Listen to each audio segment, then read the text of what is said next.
Assalamualaikum warahmatullahi wabarakatuh. Kami dari kelompok 5 akan mempresentasikan tentang mengimplementasikan strategi. Yang pertama yaitu sifat implementasi strategi. Implementasi strategi secara langsung mempengaruhi keberlangsungan dari manajer pabrik, manajer divisi, manajer departemen, manajer penjualan, manajer produk, manajer proyek, manajer personalia, manajer staf superior, dan seluruh karyawan.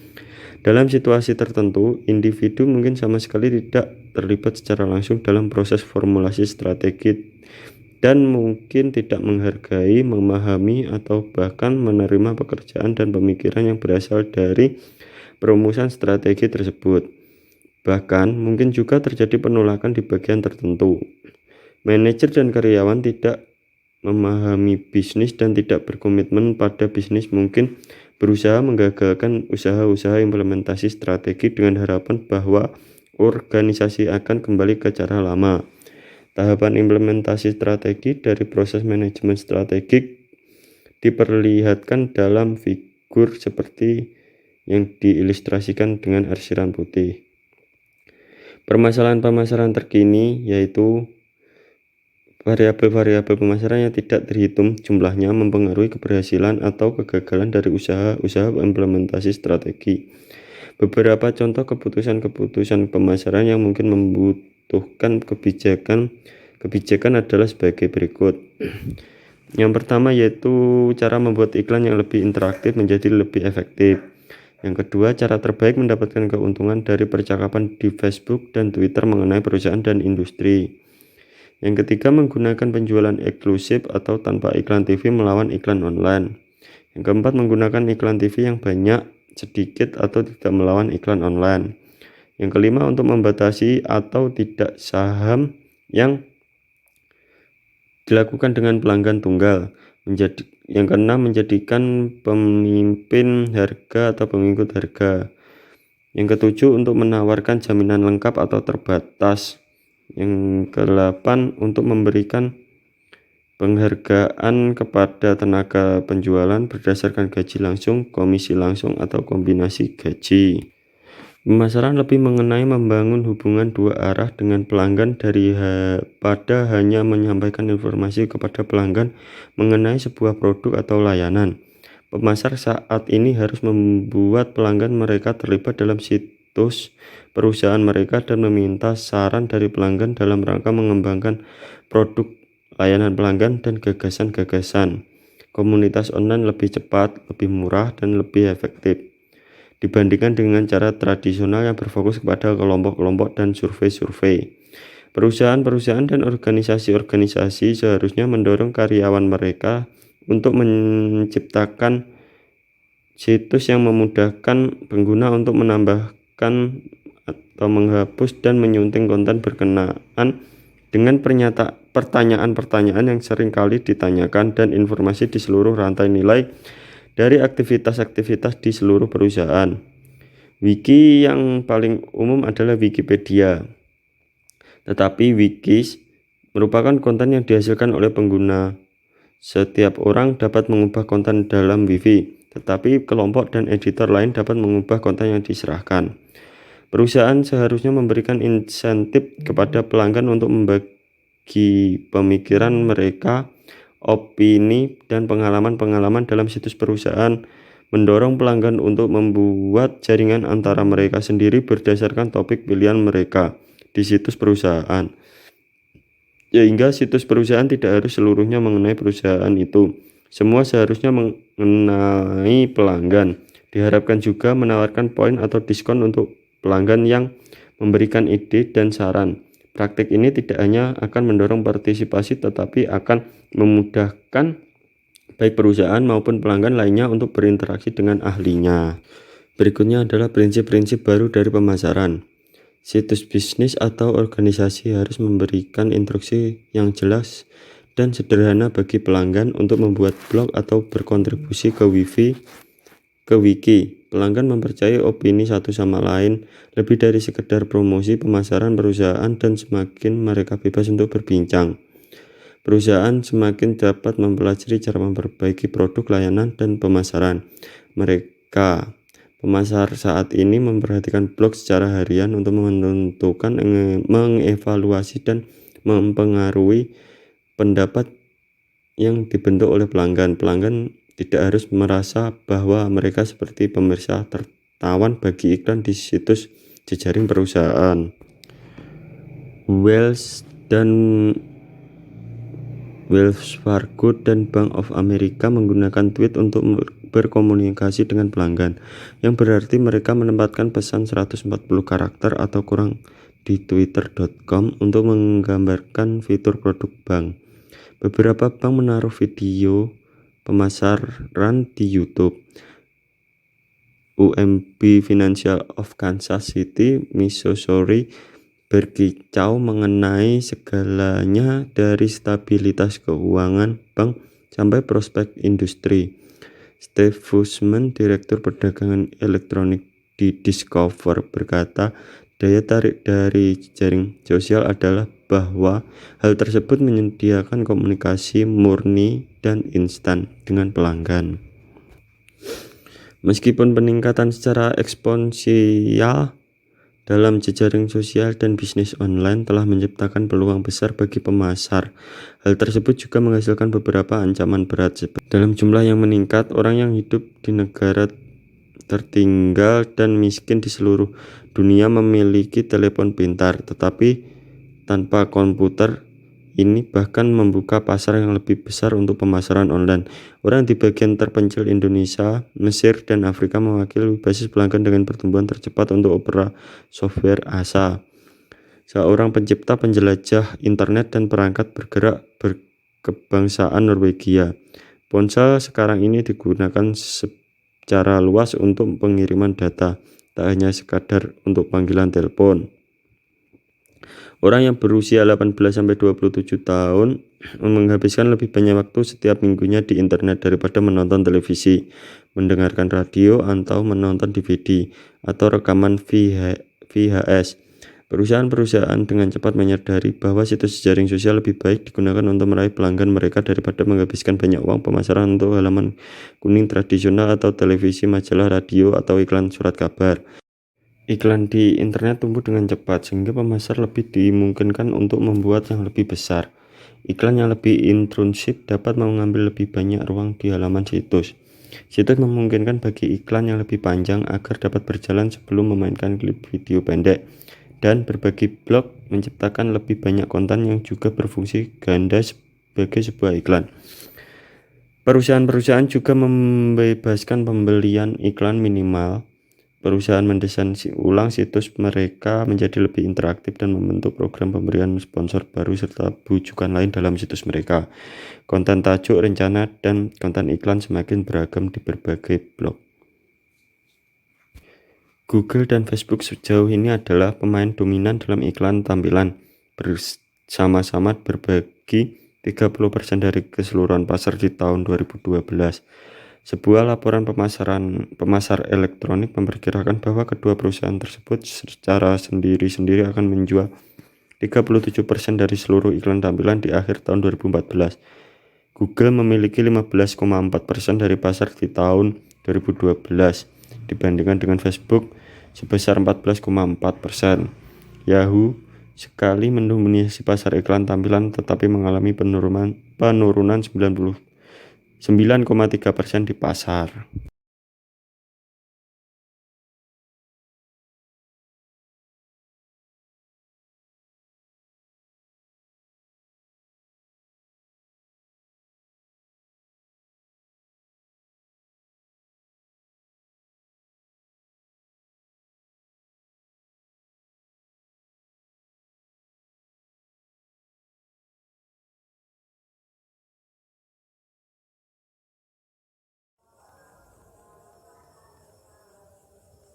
Yang selanjutnya yaitu segmentasi pasar.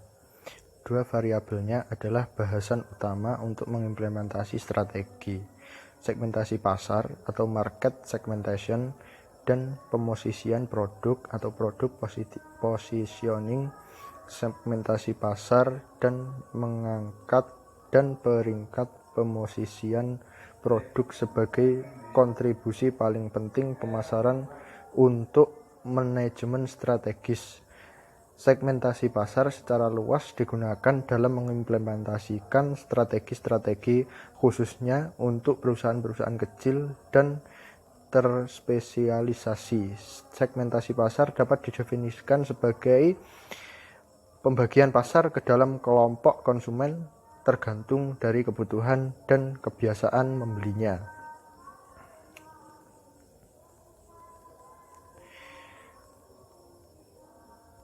Segmentasi pasar adalah variabel yang penting dalam mengimplementasi strategi karena setidaknya 3 alasan utama. Yang pertama, strategi-strategi seperti pengembangan pasar, pengembangan produk, segmentasi pasar, dan diversifikasi diperlukan membutuhkan peningkatan penjualan melalui adanya pasar dan produk baru. Untuk keberhasilan dalam mengimplementasikan strategi-strategi ini, dibutuhkan pendekatan segmentasi pasar yang baru atau telah diperbaiki. Kedua, segmentasi pasar memungkinkan perusahaan untuk beroperasi dengan sumber daya terbatas karena produksi massal, distribusi massal, dan iklan massal tidak diperlukan. Segmentasi pasar membantu sebuah perusahaan kecil bersaing lebih baik dengan perusahaan besar dengan memaksimalkan laba per unit dan penjualan per segmen. Terakhir, keputusan segmentasi pasar secara langsung mempengaruhi variabel bauran pemasaran atau marketing mix variable, produk, distribusi, promosi, dan harga. Mungkin strategi segmentasi pasar yang paling dramatis adalah membidik kecenderungan selera yang disukai oleh konsumen di suatu daerah. Perusahaan-perusahaan seperti Pizza Hut hingga Honda memodifikasi produk mereka untuk memenuhi preferensi pelanggan yang berbeda di seluruh dunia. Lalu selanjutnya mengevaluasi segmen pasar potensial. Menurut para penyusun strategi untuk menentukan karakteristik dan kebutuhan dari pelanggan, untuk menganalisis persamaan dan perbedaan pelanggan, dan untuk mengembangkan profil kelompok pelanggan, melakukan segmentasi pasar terhadap konsumen umumnya lebih mudah dibandingkan melakukan segmentasi pasar industrial. Karena produk industrial seperti sirkuit elektronik dan perangkat barang beragam aplikasi dan daya tarik untuk membedakan kelompok konsumennya. Segmentasi adalah kunci untuk mempertemukan permintaan dengan penawaran di mana hal tersebut menjadi masalah paling berat dan dalam pelayanan konsumen. Segmentasi seringkali memperlihatkan bahwa fluktuasi yang acak dan besar dalam permintaan yang sesungguhnya terdiri dari beberapa pola kecil, terprediksi dan dapat diatur. Menyesuaikan penawaran dan permintaan memungkinkan pabrik-pabrik untuk memproduksi jumlah yang diharapkan tanpa shift tambahan. Lembur, subkontak, menyesuaikan penawaran dan permintaan juga meminimalkan jumlah dan kemungkinan kehabisan stok. Permintaan untuk kamar hotel contohnya dapat bergantung pada turis asing, pelaku bisnis, dan wisatawan berfokus secara terpisah pada 3 segmen pasar ini. Bagaimanapun dapat memungkinkan perusahaan hotel untuk memperkirakan penawaran dan permintaan keseluruhan secara lebih efektif. Bank sekarang ini membuat segmentasi pasar dengan meningkatkan efektivitas. Anda bisa mati dalam air jika Anda tidak mampu membuat segmentasi pasar. Kata Annie Moore, pemimpin dari sebuah perusahaan konsultan di Bank Atlanta, internet membuat segmentasi pasar lebih mudah saat ini karena pelanggan secara alamiah terbentuk, komunitas-komunitas di situs.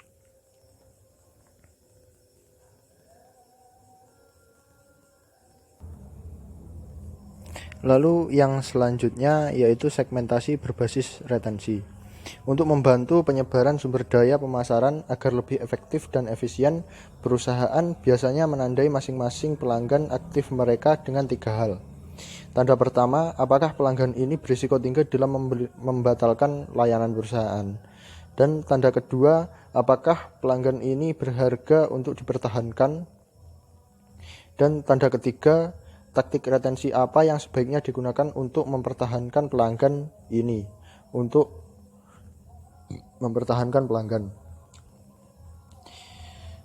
Pendekatan dasar untuk menandai pelanggan adalah menggunakan data retensi historikal untuk membuat prediksi mengenai pelanggan aktif berdasarkan pertimbangan, yaitu antaranya apakah mereka berada pada risiko tinggi dalam membatalkan layanan mereka, apakah mereka menguntungkan untuk dipertahankan, dan selanjutnya yaitu apakah taktik retensi sepertinya menjadi yang paling efektif. Selanjutnya, apakah internet membuat segmentasi pasar lebih mudah? Segmentasi segmen dari orang-orang yang ingin dicapai secara online oleh pemasar dapat ditetapkan dengan lebih akurat daripada segmen orang-orang yang diraih melalui bentuk media tradisional seperti televisi, radio, dan majalah. Melalui fitur Connect, Facebook baru ini memperkenalkan sebuah jenis iklan bergerak yang menargetkan konsumen berdasarkan aplikasi yang mereka gunakan dari telepon mereka. Connect membiarkan pengguna masuk ke jutaan situs dan aplikasi dengan identitas Facebook mereka, sehingga perusahaan menargetkan iklan berdasarkan data tersebut. Facebook juga dapat melacak hal yang orang lakukan pada aplikasi mereka, meskipun Apple dan Google juga melacak pengguna aplikasi bergerak.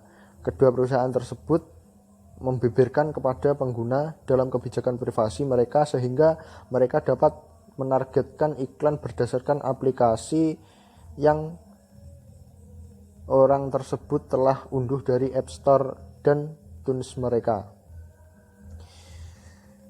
Lalu selanjutnya pemosisian produk atau pemetaan perseptual. Setelah pasar tersegmentasi sehingga perusahaan dapat menargetkan kelompok-kelompok pelanggan tertentu, langkah selanjutnya adalah menemukan hal yang pelanggan inginkan dan harapkan.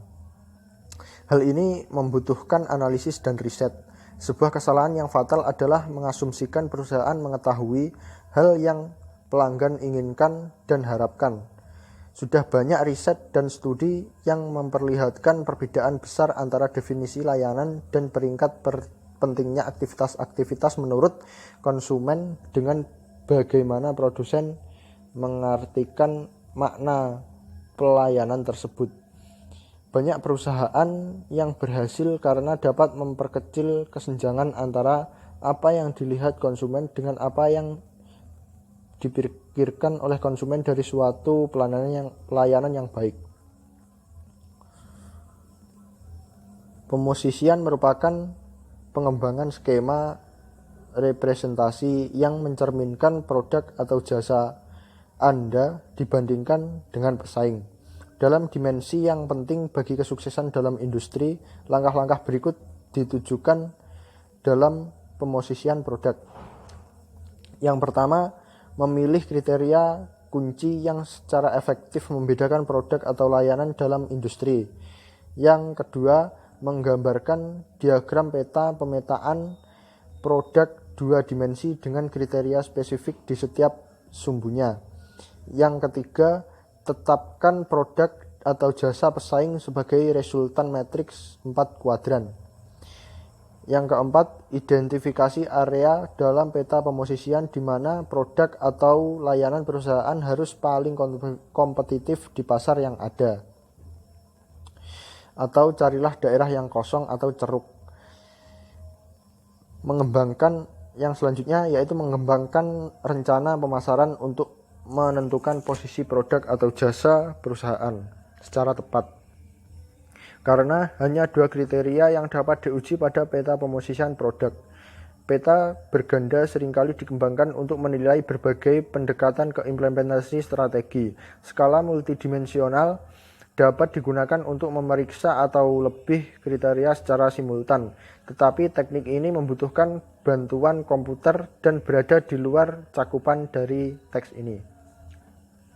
Beberapa aturan untuk menggunakan pemosisian produk sebagai sebuah alat implementasi strategi sebagai berikut. Yang pertama, mencari lubang atau ceruk kosong. Peluang Strategis berbalik mungkin saja sebuah segmen yang belum terlayani. Tidak melayani dua segmen dengan strategi yang sama. Biasanya sebuah strategi yang sukses dengan satu segmen yang tidak dapat secara langsung dipindahkan ke segmen lain. Yang selanjutnya, tidak memposisikan diri Anda sendiri di tengah peta.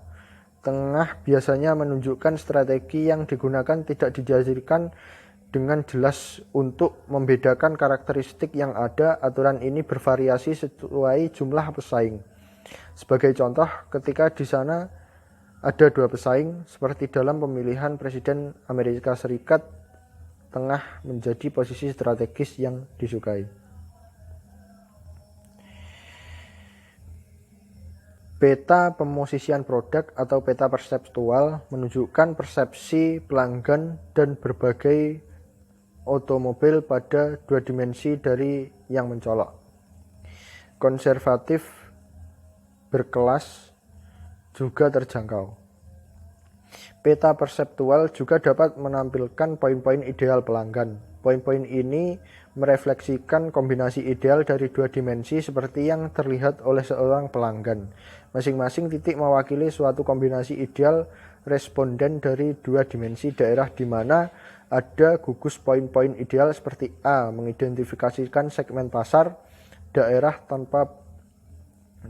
tanpa poin-poin ideal terkadang merujuk sebagai kekosongan permintaan.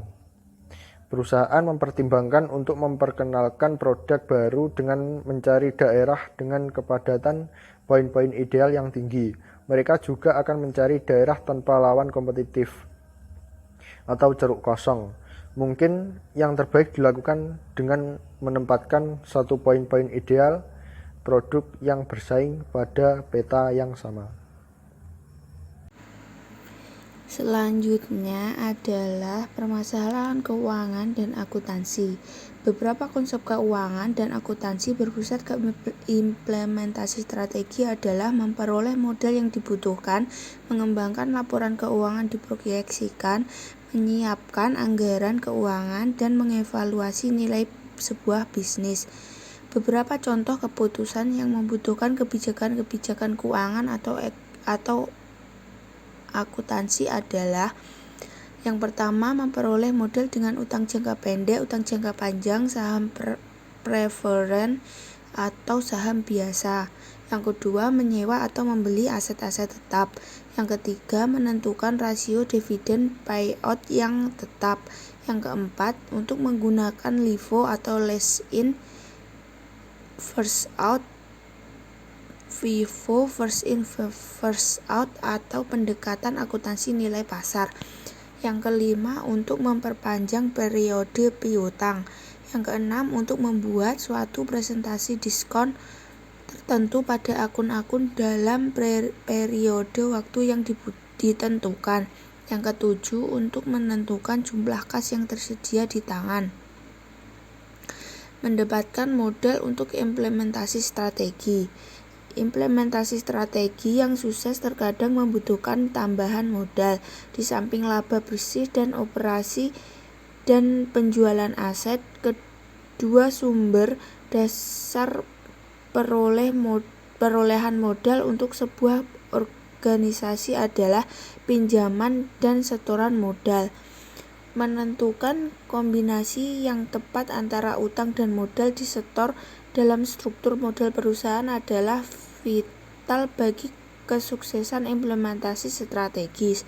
Analisis laba per saham atau laba sebelum bunga dan pajak atau earnings per share EPS atau earning before interest and tax atau EBIT adalah teknik yang paling banyak digunakan untuk menentukan apakah utang, saham, atau kombinasi dari utang dan saham adalah alternatif terbaik untuk memperoleh modal dan dalam mengimplementasikan strategi. Teknik ini meliputi pemeriksaan dampak yang ditimbulkan pendanaan dari pinjaman dengan saham terdapat laba per saham di bawah berbagai asumsi, begitu juga dengan EBIT.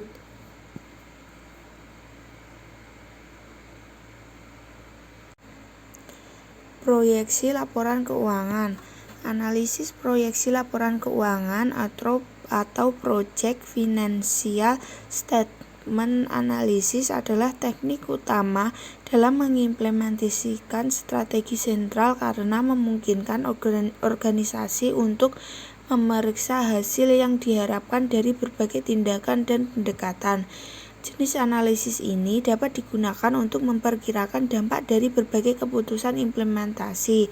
Contohnya, untuk meningkatkan pembelanjaan promosi sampai 50% untuk mendukung sebuah strategi pengembangan pasar, untuk meningkatkan gaji sampai 25% dalam mendukung strategi penetrasi pasar, untuk meningkatkan pengeluaran penelitian dan pengembangan sampai 70% dalam mendukung pengembangan produk, atau menjual saham biasa senilai $1 juta untuk mendapatkan modal dalam strategi diversifikasi. Hampir semua institusi keuangan membutuhkan setidaknya proyeksi laporan keuangan selama 3 tahun dari sebuah bisnis yang mencari modal. Proyeksi laporan keuangan dan posisi laporan keuangan memungkinkan organisasi menghitung rasio keuangan untuk proyeksi berbagai skenario implementasi strategi. Ketika membandingkan dengan tahun-tahun sebelumnya dan dengan rata-rata industri, rasio keuangan memberikan pengetahuan berharga mengenai kelayakan berbagai pendekatan implementasi strategi.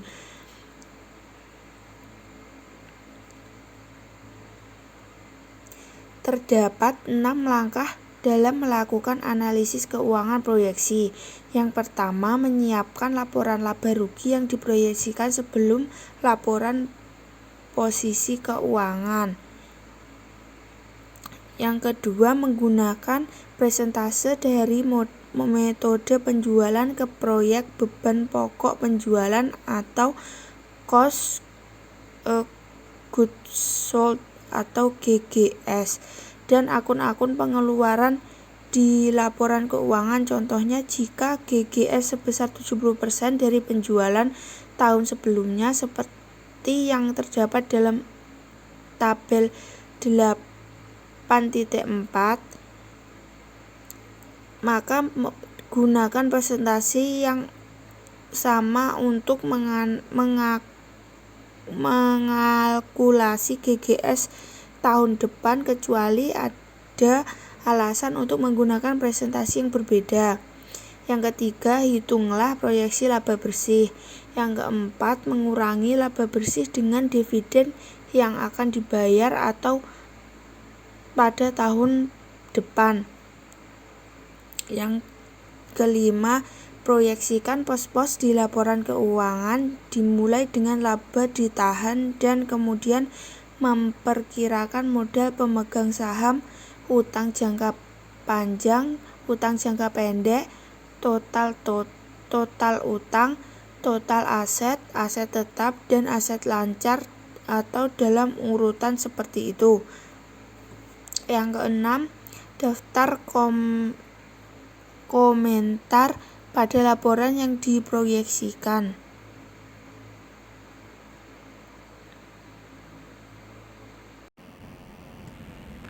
Analisis laporan keuangan yang diproyeksikan untuk Whole Food Market. Karena begitu banyak mahasiswa manajemen strategik memiliki pengalaman terbatas dalam mengembangkan laporan keuangan, maka diterapkan langkah-langkah yang diuraikan di halaman sebelumnya. Ke pasar Whole Food Market membuka 16 toko pada tahun fiskal 2010. Laporan yang diproyeksikan diberikan pada halaman berikutnya berdasarkan rekomendasi berikut. Yang pertama, Whole Food membuka 40 toko baru di tahun 2011 dan 60 toko baru di tahun 2012. Yang kedua, Whole Food menggunakan kombinasi 50-50 atau utang saham untuk mendanai 100 toko baru.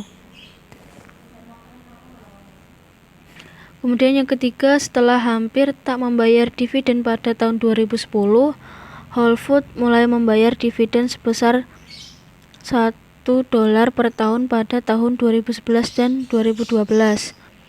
Kemudian yang keempat, Whole Foods beban iklannya hingga $20 juta per tahun. Kemudian yang kelima, Whole Foods memasang sistem kendali persediaan baru yang dapat meningkatkan margin bruto perusahaan yang rendah dari 34,8% sampai 40,0%. Kemudian yang keenam, penerimaan per toko milik Whole Foods akan meningkat 10% setiap tahun di tahun 2011 sampai 2013, dihasilkan dari kampanye iklan baru dan ekonomi yang membaik. Kemudian yang ketujuh, total biaya rekomendasi untuk 2 tahun adalah $800 juta atau sama dengan $200 juta per tahun menjadi ditingkatkan baik melalui utang maupun modal. Pada tabel 8.7 bahwa margin operasi Whole Foods dengan rencana strategis yang diusulkan meningkat dari 4,9% di tahun 2010 sampai 16,9% di tahun 2012. Pada tabel 8.8 bahwa rasio lancar Whole Foods akan menjadi $3.580,3 per $400 sama dengan 8,95 yang tinggi. Oleh karena itu, di tahun 2012, perusahaan lebih baik menggunakan uang itu untuk membayar uang muka beberapa utang jangka panjangnya, senilai $908 juta. Laporan keuangan yang diproyeksikan disiapkan dengan 6 langkah yang diuraikan di halaman sebelumnya, dan 7 pernyataan strategi di atas. Perhatikan akun kas yang digunakan sebagai angka promosi, dan ini terlalu tinggi sehingga Whole Foods dapat mengurangi jumlah ini dan berturut-turut mengurangi kewajiban serta akun modal dengan jumlah yang sama, untuk menjaga laporan tetap seimbang. Jarang sekali terjadi ada akun kas sempurna yang lolos pada waktu pertama kali, sehingga penyesuaian tidak dibuat pada laporan yang diproyeksikan diberikan dalam tabel 8.7 dan tabel 8.8. Sehingga 5 pernyataan strategi dapat lebih siap terlihat pada baris masing-masing. Pada laporan keuangan, perusahaan-perusahaan yang berbeda menggunakan istilah yang berbeda untuk berbagai pos, seperti penerimaan atau penjualan digunakan untuk pos yang sama dengan perusahaan yang berbeda. Untuk pendapatan bersih, banyak perusahaan menggunakan istilah laba, dan masih banyak yang lainnya menggunakan istilah profit. Kemudian anggaran keuangan. Anggaran keuangan adalah dokumen yang memperlihatkan secara terperinci bagaimana dana dapat diperoleh dan dibelanjakan untuk periode waktu yang ditentukan. Anggaran tahunan adalah bentuk yang paling umum, meskipun periode waktu untuk anggaran dapat berkisar dari 1 hari sampai lebih dari 10 tahun. Pada dasarnya, anggaran keuangan adalah sebuah metode untuk menentukan hal yang harus dilakukan untuk menyelesaikan implementasi strategi dengan sukses. Penganggaran keuangan seharusnya tidak dianggap sebagai sebuah alat untuk membatasi pengeluaran, tetapi lebih sebagai sebuah metode untuk melakukan proses penggunaan yang paling produktif dan paling menguntungkan dari sebuah sumber daya organisasi. Terdapat hampir sebanyak jenis anggaran perusahaan sebanyak bentuk organisasi. Beberapa bentuk yang sering digunakan yaitu anggaran kas, anggaran operasi, anggaran penjualan, anggaran laba, anggaran pabrik, anggaran belanja modal, anggaran beban, anggaran divisi, anggaran variabel, anggaran fleksibel, dan anggaran tetap. Ketika sebuah organisasi mengalami kesulitan keuangan, anggaran sangat penting, khususnya dalam memandu implementasi strategi. Anggaran keuangan memiliki beberapa batasan. Pertama, yaitu program anggaran dapat menjadi terlalu terperinci, sehingga rumit dan sangat mahal. Kemudian anggaran yang terlalu tinggi atau kekurangan anggaran dapat menyebabkan masalah-masalah. Kemudian yang kedua, anggaran keuangan dapat menjadi pengganti bagi tujuan. Anggaran adalah alat dan tidak berakhir pada dirinya sendiri.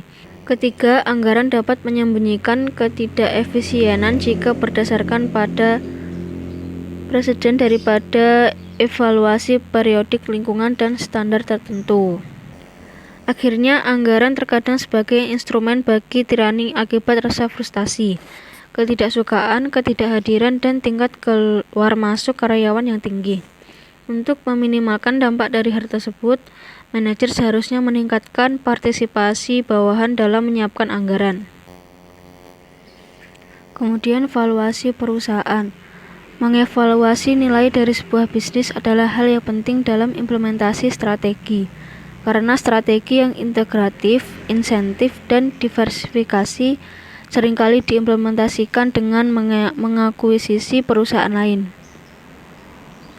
Strategi-strategi lainnya seperti pengunduran diri atau divestasi mungkin dapat mengakibatkan terjualnya satu divisi dalam organisasi atau perusahaan itu sendiri. Berbagai metode untuk menentukan nilai bisnis dapat dikelompokkan ke 3 pendekatan utama, yaitu apa yang dimiliki sebuah perusahaan, hal yang dihasilkan perusahaan, atau hal yang akan dibawa perusahaan ke pasar. Tetapi ini penting untuk menyadari penilaian ini bukanlah ilmu pasti. Pendekatan pertama dalam mengevaluasi nilai dari bisnis adalah menentukan nilai bersih atas modal pemegang saham. Nilai bersih mewakili jumlah dari saham biasa, tambahan modal disetor, dan laba ditahan. Kemudian pendekatan kedua untuk mengukur nilai dari pertumbuhan perusahaan muncul dari keyakinan bahwa nilai dari bisnis apapun seharusnya didasarkan pada manfaat masa depan yang dapat diperoleh pemiliknya, berupa laba bersih. Kemudian untuk pendekatan ketiga disebut metode rasio pendapatan harga. Untuk menggunakan metode ini, bagilah harga pasar dari saham biasa perusahaan dengan laba tahunan per saham dan mengalihkan jumlah ini dengan pendapatan bersih rata-rata perusahaan untuk 5 tahun terakhir. Kemudian metode yang keempat dapat disebut dengan metode saham yang beredar. Untuk menggunakan metode ini cukup dengan mengalihkan jumlah saham yang beredar dengan harga pasar perusahaan. Jika harga pembelian melebihi jumlahnya, dolar tambahannya disebut premi. Evaluasi bisnis menjadi hal rutin di banyak situasi. Bisnis memiliki banyak alasan implementasi strategi untuk menentukan nilai mereka dalam tambahan untuk menyiapkan apakah menjual atau membeli perusahaan lain. Rencana karyawan, pajak, paket pensiun, merger, akuisisi, rencana ekspansi, hubungan perbankan, kematian utama, perceraian, kesepakatan kemitraan, dan audit IRS adalah alasan lain untuk sebuah valuasi periodik. Ini hanyalah bisnis yang bagus untuk memiliki pemahaman yang masuk akal dari seberapa nilai dari perusahaan. Pengetahuan ini melindungi kepentingan seluruh pihak yang terlibat.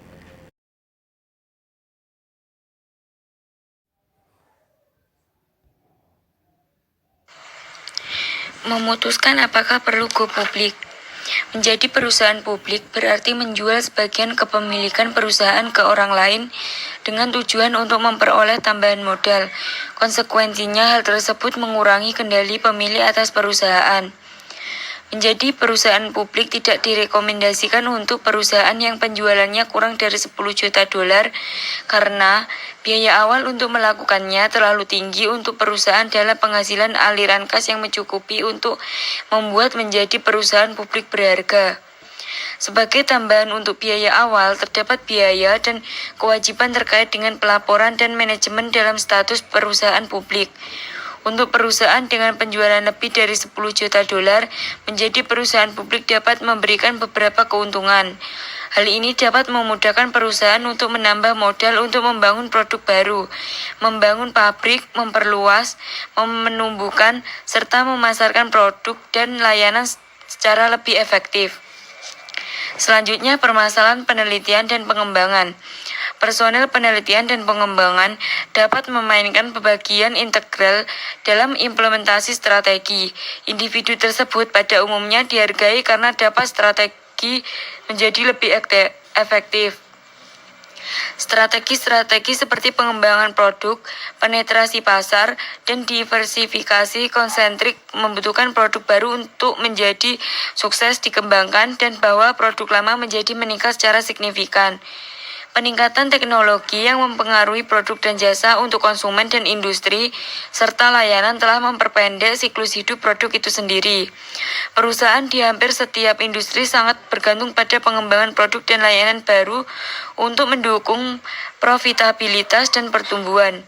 Penelitian menyarankan bahwa organisasi yang paling berhasil menggunakan strategi lead bank sebagai penghubung antara peluang eksternal dengan kekuatan internal dan kemudian mengaitkannya dengan tujuan. Banyak perusahaan bergulat dengan keputusan mengenai perlu tidaknya memakai ahli lead bank dari perusahaan lain untuk mengembangkan keahlian lead bank secara internal. Setidaknya terdapat 3 pendekatan lead bank yang utama untuk mengimplementasikan strategi.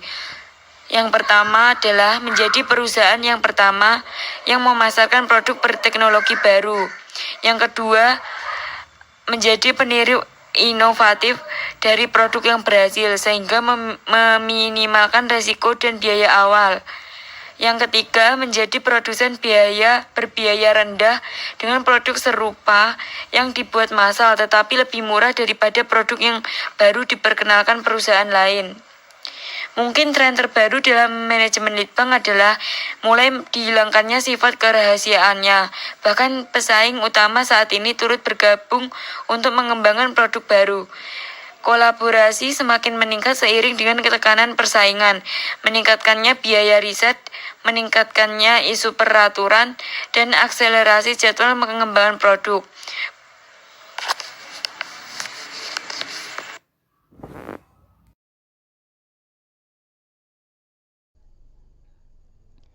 Baik, di sini saya akan menjelaskan tentang materi selanjutnya, yaitu permasalahan sistem informasi manajemen atau SIM.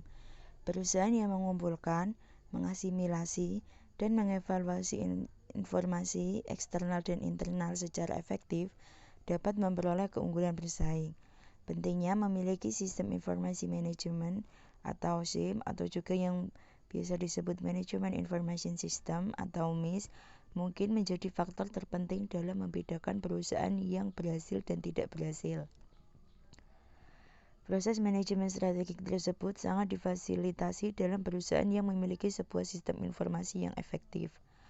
Pengumpulan, penyelamatan, dan penyimpanan informasi dapat digunakan untuk menunjukkan keunggulan bersaing dalam cara seperti melakukan penjualan silang kepada pelanggan, memonitor pemasok, membuat manajer dan karyawan mendapat informasi yang cukup, berkoordinasi antar divisi, dan mengelola dana.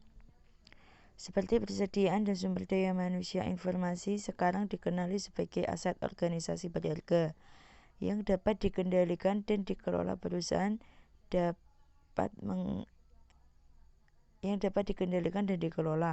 Perusahaan dapat mengimplementasikan strategi-strategi dengan informasi terbaik yang akan menghasilkan keuntungan bersaing di abad ke-21. Sistem informasi yang baik dapat memudahkan perusahaan untuk mengurangi biaya. Contohnya pesanan online dari tenaga penjual ke fasilitas produksi dapat mempersingkat waktu pemesanan bahan dan mengurangi biaya persediaan.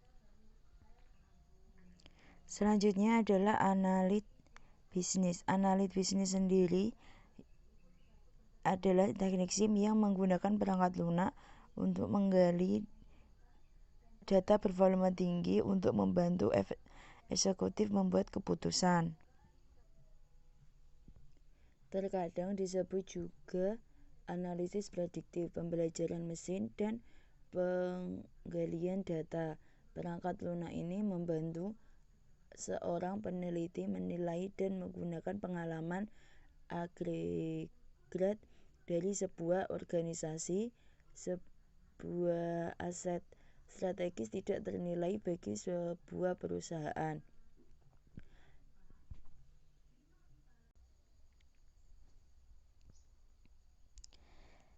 Sejarah pengalaman interaksi perusahaan dengan pelanggannya, pemasoknya, distributor, karyawan, perusahaan pesaing, dan lebih banyak lagi yang semuanya dapat disadap dengan penggalian data atau data mining untuk menghasilkan model prediktif. Analitis bisnis mirip dengan metode aktuarial yang digunakan perusahaan asuransi untuk menilai pelanggan berdasarkan peluang dari hasil positif ataupun negatif. Setiap bisnis pada dasarnya mengupayakan manajemen risiko. Untuk itu, seperti perusahaan asuransi, seluruh bisnis dapat mengambil manfaat dari pengukuran, pelacakan, dan komputasi risiko tersebut terkait dengan retasan keputusan strategis dan taktis yang dibuat setiap hari. Analitis bisnis membantu sebuah perusahaan untuk mengambil manfaat dari pengukuran dan pengelolaan risiko. Karena semakin banyak produk yang menjadi komoditas begitu mirip sehingga tidak dapat dibedakan, keuntungan bersaing yang semakin bergantung pada kemajuan untuk proses bisnis. Analitis bisnis dapat menyediakan perusahaan yang berkaitan dengan kepemilikan, kecerdasan bisnis. Contohnya, segmen pelanggan yang memilih perusahaan Anda daripada mereka yang menangguhkan, menunda, dan menyeberang ke pesaing dan alasannya.